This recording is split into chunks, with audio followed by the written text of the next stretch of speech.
নমস্কার, মায়ের রাসোইঘরে আপনাদের সকলকে সাদর আমন্ত্রণ। আজ আমি বানাচ্ছি পনিরের একটি রেসিপি, যার নাম আমি দিয়েছি জুগাড়ু পনির। কারণটা ক্রমশ প্রকাশ্য। এই পনিরটা বানাতে আমি নিয়েছি দোকানের থেকে কেনা ক্রিম পনির। আপনারা কিন্তু বাড়ির তৈরি পনিরও ব্যবহার করতে পারেন। সাথে একটা বড় টমেটো 4টে টুকরো করে নিয়েছি 2টো কাঁচা লঙ্কা, একটু আদা, আর ফোড়ন হিসাবে আমি নিয়েছি গোটা জিরে, ছোটো এলাচ, লবঙ্গ, গোটা গোলমরিচ, তেজপাতা, একটু দারচিনি আর গোটা শুকনো লঙ্কা। সাথে রাখছি কাজু আর কিশমিশ। কাজু আর কিশমিশটা আমি কিন্তু একটু টক দই দিয়ে পেস্ট করে নেব। এবার কড়াইতে তেল গরম করব। গরম তেলের মধ্যে আমি 1 চিমটে একটু নুন দিয়ে দিচ্ছি। পনিরগুলো আমি একটু কিউব করে কেটে নিয়েছি। এবার ওই তেলে পনিরগুলো আমি একটু ফ্রাই করব, হালকা ফ্রাই করব 2 পিঠ। আপনারা কিন্তু চাইলে পনির তেলে ফ্রাই নাও করতে পারেন, তবে আমি পনির এইভাবেই করি। পাশে একটা বাটিতে আমি গরম জল রেখে দিয়েছি, উষ্ণ গরম জল, একটু নুন দিয়ে রেখেছি। পনিরগুলো হালকা ভেজে আমি ওই বাটিটার মধ্যে দিয়ে রাখছি, এতে পনির একটু সফট হয়।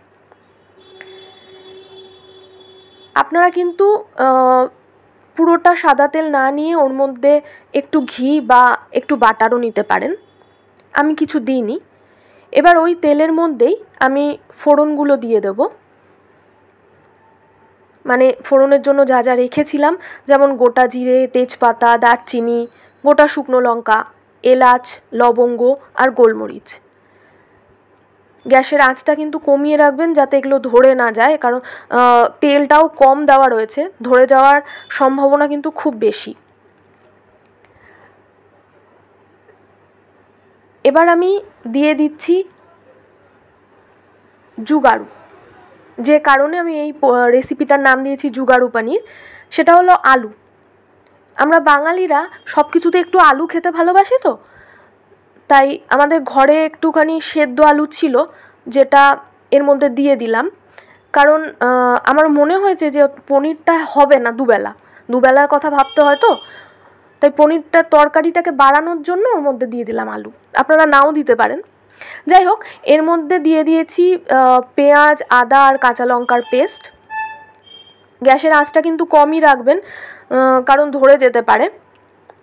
মশলাটা ভালো করে কষিয়ে নেওয়ার পরে এর মধ্যে দিয়ে দিচ্ছি জিরে আর কাঁচা লঙ্কা, শুকনো রেড চিলি পাউডার, আর কি কাশ্মীরি রেড চিলি পাউডার একটু জলের মধ্যে গুলে এর মধ্যে দিয়ে দিচ্ছি। আমি কিন্তু এর মধ্যে হলুদ ব্যবহার করিনি।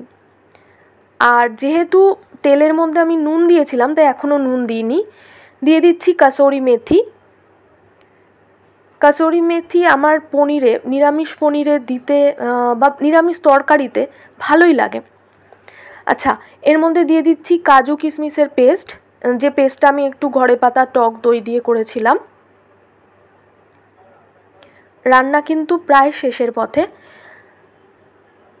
এবার সব মশলাগুলো ভালো করে কষিয়ে নেব। একটু জল দিচ্ছি যাতে নিচটা ধরে না যায়, তবে আপনারা জল না দিলেও পারেন, অসুবিধা নেই। মশলা ভালোভাবে কষে গেলে আমি এর মধ্যে দিয়ে দিচ্ছি পনিরগুলো। পনির যে জলটার মধ্যে ছিল, গরম জলটা, সেটা সমেতই দিয়ে দিচ্ছি। তবে আপনারা যদি না চান জল দিতে, আপনারা নাও দিতে পারেন, শুধু পনিরগুলো দিতে পারেন, যে যেরকম পছন্দ করেন। তবে যেহেতু কাজু দেওয়া আছে, যখন তরকারিটা ঠান্ডা হবে ওটা অটোমেটিক্যালি টেনে নেবে গ্রেভিটা। দিয়ে দিচ্ছি একটু গুড়, যেহেতু আমি সব খাবারেই একটু মিষ্টি দিই, আপনারা যে কোনো সুগার ইউজ করতে পারেন। দিচ্ছি একটু ঘি। আবার কেউ যদি মনে করেন কোনো ধরনের চিনি বা মিষ্টি দেবেন না, সেটাও করতে পারেন। তবে আমি সব রান্নায় একটু মিষ্টি দেওয়া পছন্দ করি। আমার রান্না কিন্তু ডান। ভালো লাগলে প্লিজ শেয়ার করবেন, সাবস্ক্রাইব করবেন। ধন্যবাদ।